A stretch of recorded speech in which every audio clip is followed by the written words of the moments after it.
Dasar Sosial Negara.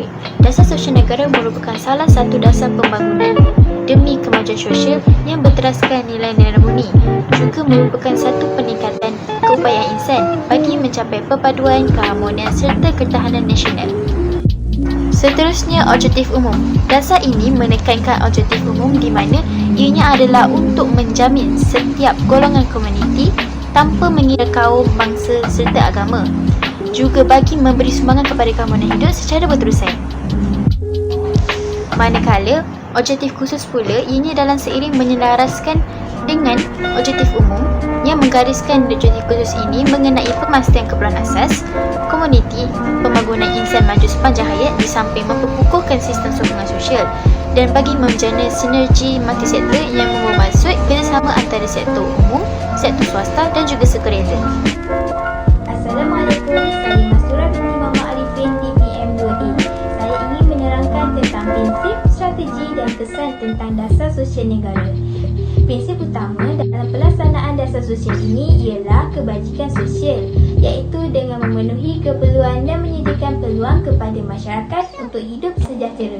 Prinsip ini memberi impak melalui penyediaan perkhidmatan atau bantuan kewangan.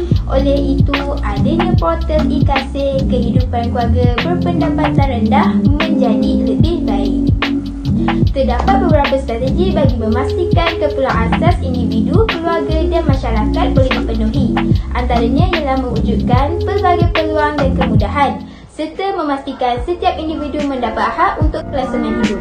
Seterusnya, bagi membangunkan dan memperkasakan insan sepanjang hayat pula dengan memastikan setiap kanak-kanak menerima pendidikan dan memastikan setiap golongan remaja meningkatkan pengetahuan dan kemahiran. Selain itu, bagi memperkukuhkan sistem sokongan sosial dan perkhidmatan pula melalui cara membangunkan setiap keluarga berfungsi sebagai satu pasukan dan turut serta menggalakkan sektor swasta menubuhkan institusi perkhidmatan sosial. Strategi terakhir bagi menjana sinergi multisektor ialah dengan menggalakkan sektor swasta memiliki tanggungjawab sosial serta menggalakkan pihak berkuasa tempatan mewujudkan program. Antara kesan pelaksanaan dasar sosial negara ini ialah dapat memperkasakan mekanisme lebih kreatif dan inovatif. Di samping itu, kehidupan masyarakat semakin berkualiti serta masalah-masalah dapat diuruskan dengan baik. Assalamualaikum, sekarang saya akan menerangkan tentang pengenalan dasar wanita. Dasar ini bermaksud memberi panduan dan hati dalam usaha pemecahan dan pelaksanaan pembangunan atas kesedaran bahawa mereka juga ingin menyumbang kepada negara. Ini bertujuan untuk merealisasikan aspirasi kerajaan dalam membangunkan insan yang berdaya berilmu dan berwawasan. PPW memperhitungkan tindakan oleh sektor kerajaan dan NGO. Seterusnya, saya akan menerangkan tentang matlamat dasar wanita. Matlamat dasar wanita memastikan pandangan dan suara wanita dipakai dalam proses pembuat keputusan. Selain itu, menyediakan persetaraan yang kondusif termasuk pandangan mesra dan pengumuman dasar. Dan akhir sekali, meningkatkan dan mengukuhkan perkongsian adil dan saksama antara lelaki dan wanita. Seterusnya, prinsip. Prinsip pula diselaraskan dengan dasar pembangunan negara untuk hak asasi rakyat.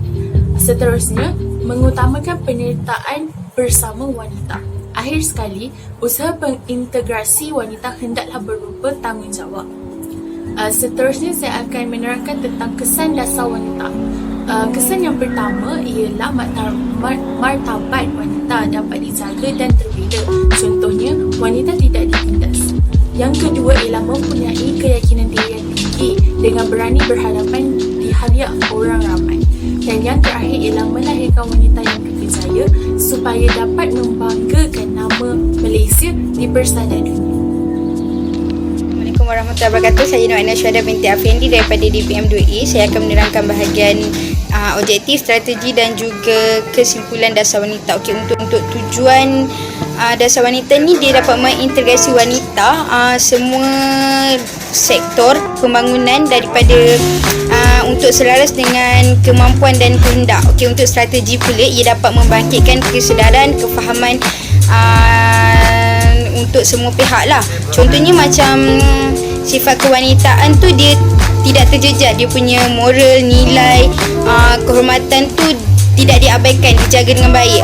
Untuk yang kedua pula, dia juga dapat menyalurkan isu wanita ini menerusi terus ke agensi pusat. Contohnya seperti kempen ibu tunggal dengan wanita-wanita yang menghidap kanser tapi ditinggalkan oleh ketua keluarga iaitu suami. Assalamualaikum, nama saya Nurul Nadira. Saya akan membentangkan tentang dasar keluarga.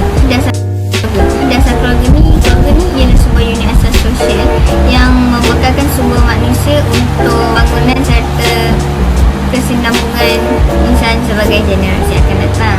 Okey, dasar keluarga ni dia menyokong pelbagai dasar yang sedia ada seperti dasar sosial negara, dasar wanita negara, dasar kanak-kanak negara.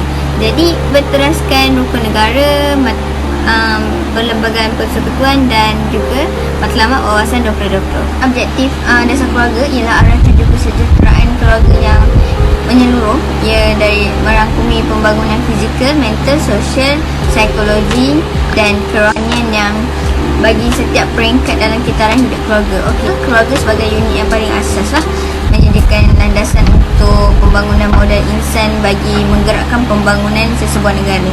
Atau yang terakhir, usaha membimbing dan memupuk kemahiran untuk keluarga menyemai, menghayati dan mengamalkan nilai murni atau nilai kekeluargaan. Dasar ni dia bermatlamat untuk membangunkan keluarga yang sejahtera, sihat dan resilient untuk kestabilan ekonomi. Menjadi pemangkin kepada kesedaran dan komitmen semua pihak yang berkepentingan. Prinsip keluarga ialah pertama, keluarga mempunyai kekuatan tersendiri, bertanggungjawab untuk kelangsungan generasi ke generasi. Keluarga bertanggungjawab untuk memupuk dan menghayati nilai murni dan pelbagaian struktur keluarga mewujudkan keperluan yang berbeza. Strategi keluarga yang pertama ialah penyelidikan dan pembangunan negara dalam kesejahteraan keluarga. Yang kedua, vokasi mengutamakan kesejahteraan keluarga. Yang ketiga, penyediaan kemudahan sumber dan persekitaran yang mendaya upayakan keluarga. Kesan kepada dasar keluarga ialah memperluaskan pendekatan family based care bagi membantu ahli keluarga supaya dibesarkan di dalam institusi keluarga. Okey, yang menyediakan bantuan kebajikan keluarga setempat yang lebih fokus di dalam sasaran kepada masyarakat yang memerlukan. Dan akhir sekali, mempertingkatkan pelbagai usaha bagi berbentukkan penjanaan pendapatan tambahan melalui aktiviti ekonomi untuk keluarga. Kesimpulannya, dasar sosial negara merupakan dasar yang merangkumi falsafah dan pelbagai dasar dalam kemajuan sosial negara yang akan menjadikan satu agenda utama kerajaan bagi mewujudkan sebuah negara yang maju. Pelaksanaan ini perlu dipantau bagi mencapai sokongan pembangunan serta komitmen daripada setiap sektor awam, swasta dan juga sukarela. Bagi kesimpulan pula, dasar wanita ni dia menjadikan agenda utama kerajaan untuk membangkitkan sebuah masyarakat ke arah yang lebih maju. Okey, sekian daripada saya. Dasar keluarga ni merupakan dasar utama yang memfokuskan dari aspek kesejahteraan dan pembangunan negara. Dasar ni juga memberi hala tuju kepada program dan perkhidmatan yang mesra keluarga untuk keluarga yang sejahtera.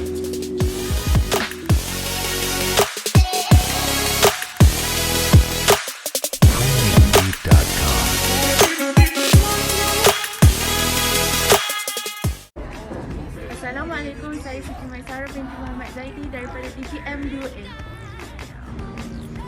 Saya Nur Safi Alam binti Kuntinus dari DPM 2A. Assalamualaikum, saya Masura binti Muhammad Arifin dari DPM 2A. Assalamualaikum, nama saya Nurul Nadira binti Alam daripada kelas DPM 2A. Hai, saya Naina Syada binti Afendi daripada DPM 2A.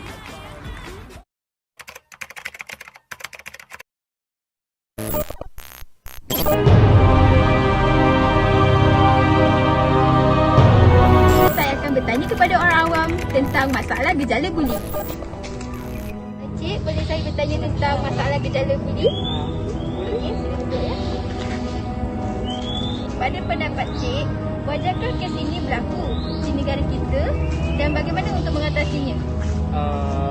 Okey, bagi saya perkara ini memang tak sepatutnya berlaku sebab kita pun dah moden dan kita banyak segi pertahanan diri yang ada di Malaysia dan kita mesti bersikap berani supaya tak ada siapa yang dapat kacau kita. Okey? Okay, itu saja ya. Okay, terima kasih Cik. Okey, masalah cabul sering berlaku antara anak dan bapa. Jom kita tanya pendapat masyarakat pada masa kini tentang faktor berlakunya masalah ini. Assalamualaikum. So nak tanya, apakah faktor berlakunya masalah zaman yang makin luas? Faktor bagi saya antara faktornya ialah yang pertama sudah pasti sebabkan kurang pendidikan agama, kurang pengetahuan agama. Sebab apa? Bila seseorang tu kurang pengetahuan agama, jadi segala hukum hakam, segala apa yang diperintahkan oleh agama dan apa yang dilarang oleh agama semua dilanggar. Faktor yang seterusnya ialah disebabkan pemakaian anak itu sendiri, pemakaian anaknya sendiri. Jadi dari segi macam anaknya ketika dalam rumah pakaian seluar pendek, jadi serta-merta lelaki akan tertariklah dengan segala dedahan aurat yang didedahkan oleh anak itu sendiri. Faktor yang terakhir bagi saya disebabkan ketagihan video pornografi. Ini kerana zaman sekarang ni media sosial, kuasa media sosial tu terlalu kuat, itu terlalu bebas lah. Jadi dekat negara kita pun video-video seperti macam tu tidak disekat atau tidak dikawal oleh oleh bahagian multimedia lah. So sebabkan ketagihan video pornografi tu, jadi anak-anak jadi mangsa. Itu saja. Sama. Okay, Assalamualaikum, saya Nur Aina. Bersama saya pada hari ini akan menemui seorang pelajar lelaki mengenai tentang kes bunuh. Assalamualaikum. Saya nak berbual lawak boleh ke? Boleh. Saya nak tanya, apakah kesan fizikal dan mental seseorang jika sekiranya dia dibuli? Mangsa boleh disebut akan mengalami depresi dan kemurungan lah kan? Bukan tu je, dia boleh memberi kesan kepada pelajaran, kesihatan dan lain-lain juga lah. Awak pernah dibuli? Saya tak pernah. Kawan-kawan awak, surrounding awak? Tak, kita semua sangat mesra. Oh, sangat mesra. Bukan awak yang buli orang lah. Ya. Okey, itu saja daripada saya. Assalamualaikum, saya Nur Safi Alia ingin menubah Cik Atika mengenai kes rogol. Pada pendapat Cik Atika, bagaimana cara untuk kita mengelakkan golongan wanita daripada terlibat dalam kes rogol ini? Pendapat saya, kita sebagai wanita pentingnya kena ada ilmu seni pertahankan diri. Sebab kalau anda kata kita dah ada seni pertahankan diri tu, at least kalau ada apa-apa, kalau kita macam bila kita bersendirian ke apa, kita boleh ada langkah yang pertama, boleh pertahankan dengan ada untuk ilmu tu. Baiklah, terima kasih Cik Atika kerana sudi berkongsi dengan kami. Assalamualaikum, nama saya Nur Nadira. Saya ingin menemui seorang pelajar. Assalamualaikum, nak tanya boleh? Salam, boleh. Sekarang ni remaja perempuan sering dibuli. Jadi apakah kesan buruk dia kepada negara? Pada pendapat saya, generasi akan datang tidak dapat mengambil sebuah negara kerana mereka terlibat dengan masalah sosial. Juga itu saja, ia juga boleh mengubahkan agama.